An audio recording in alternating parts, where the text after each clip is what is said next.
Oi, meus amores! Voltei com mais um vídeo pra vocês e hoje eu tô aqui pra falar com vocês sobre parestesia.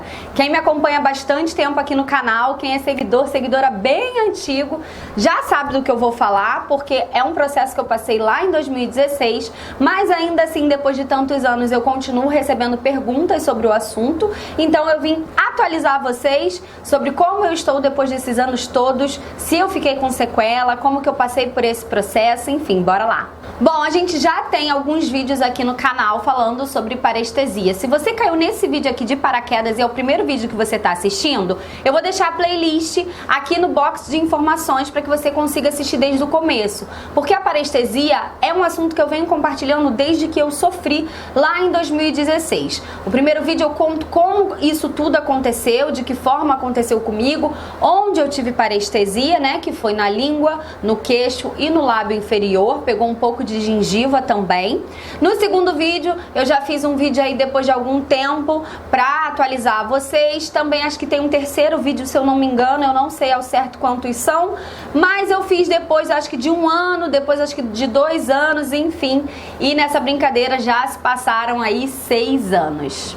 Na verdade 7, né? Vai fazer 7 anos ainda em outubro. Acho que foi em outubro que eu passei por isso, eu não me recordo bem a data, mas enfim, já vai fazer 7 anos que eu tive parestesia e que eu ainda tenho parestesia, e é sobre isso que eu vim falar hoje com vocês. Diariamente no meu Instagram, porque nos vídeos anteriores eu sempre falo que se vocês quiserem conversar, se você tá passando pelo processo da parestesia, pode me chamar, eu vou ter o maior prazer em poder te ajudar, só que eu não imaginava atingir um público tão grande, eu não imaginava que tantas pessoas também tinham parestesia, haviam passado ou estão com risco de passar, tem que arrancar um dente e o dentista já falou que corre risco de parestesia. Eu não imaginei que fossem tantas pessoas. Então, diariamente eu recebo inúmeras mensagens no meu Instagram sobre parestesia. Às vezes eu não dou conta de responder ali na hora, eu levo aí uma semana, mas eu sempre tento responder todo mundo, porque eu sei o desespero que é passar por essa situação e eu sei o quanto a gente fica sem informação, porque quando eu tive, que eu fui pesquisar na internet,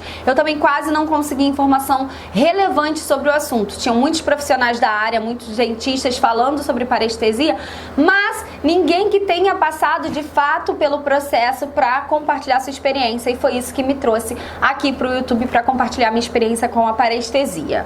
Bom, uma das principais dúvidas de quem entra em contato comigo é como eu estou hoje, como que eu passei por esse processo. Gente, já se foram aí quase 7 anos. Hoje eu nem lembro que eu tenho parestesia. A minha parestesia, ela foi bem profunda, ela foi bem grave e sim, eu fiquei com sequelas, infelizmente. Quais são as minhas sequelas? O meu queixo, ele passou completamente em 15 dias, então a minha parestesia de queixo passou em 15 dias, bem tranquilo. Do lábio inferior também, 15 dias, já estava sentindo. A gengiva, idem, passou também nesse tempo, mas a língua foi a mais afetada. E foi realmente o que me deixou mais desestabilizada. A língua, eu tomei Citoneurin 5000 durante 1 ano. E o meu bucomaxilo na época me disse que o que eu melhorasse em 2 anos era o que eu iria melhorar no total. Depois de 2 anos, essa parestesia ela não ia mais regredir. Então, eu tomei o Citoneurin durante 1 ano e durante o segundo ano eu só esperei o corpo mesmo.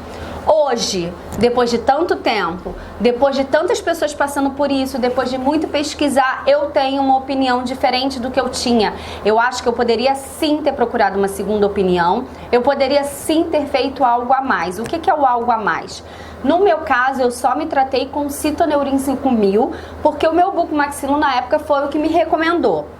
Porém, eu sei de pessoas que fizeram laser terapia e deu muito certo. Na época eu cheguei a comentar com o bucomaxilo sobre a laser terapia e ele não me indicou por N motivos, né? Cada profissional é um profissional, cada profissional tem uma informação, tem uma forma de tratar o paciente, mas eu me arrependo de não ter feito mais coisas como a laser terapia, uso de outros medicamentos, enfim. Então, fica aí o meu alerta para você, que se você está passando pelo processo, claro, procure a ajuda de um bucomaxilofacial. Isso é a primeira coisa que eu falo para quem entra em contato comigo, para que você tenha uma informação relevante sobre o seu caso. E cada caso é um caso, tá? Não é porque eu fiquei com sequela que você vai ficar também.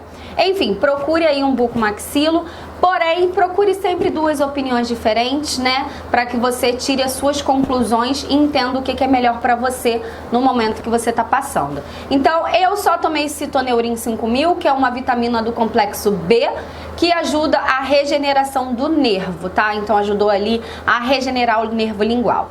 Então, qual é a sequela que eu fiquei depois de tantos anos? Eu não tenho, ou se tenho muito pouco da sensibilidade fina da língua. É a língua inteira, Karen? Não, não é a língua inteira. Imagina a sua língua, divide ela em 4, é a parte da frente do lado esquerdo da minha língua, tá?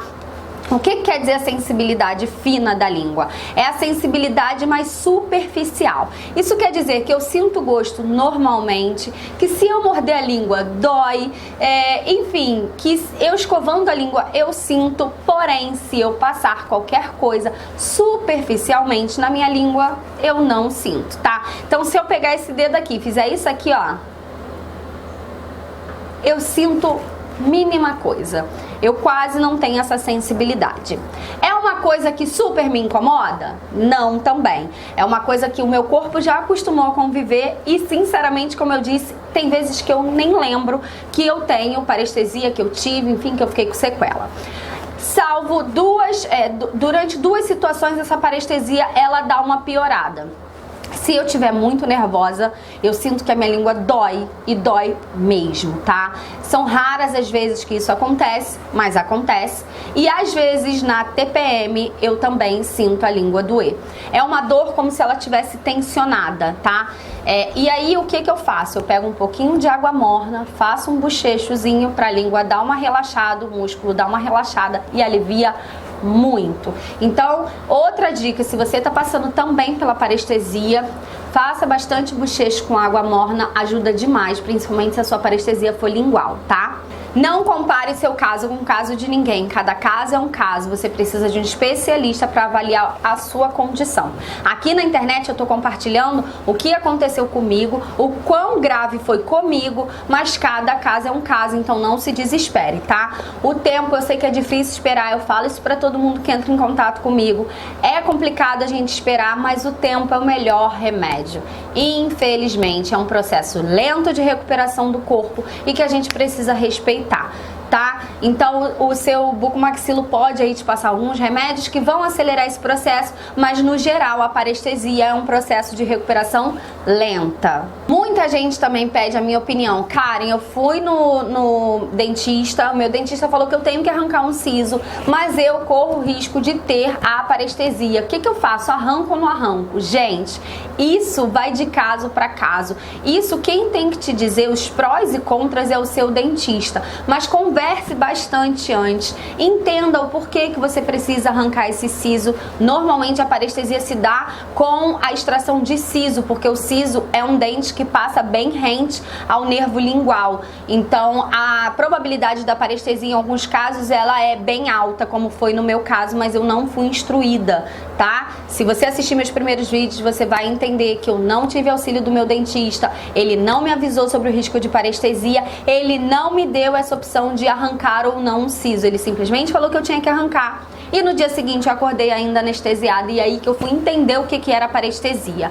Então tenha em mente, converse com o seu dentista, pergunte sobre os prós e contras de tirar esse siso, tá? Eu, Karen, hoje, se o dentista falasse pra mim, Karen, você precisa arrancar um siso, mas a gente corre grandes chances de você ter uma parestesia. Caso você não tire o siso, você corre grandes chances dos seus dentes entortarem de novo, porque na época eu usava aparelho, que também, enfim, foi um outro erro do dentista, mas enfim, eu, Karen, optaria por não retirar.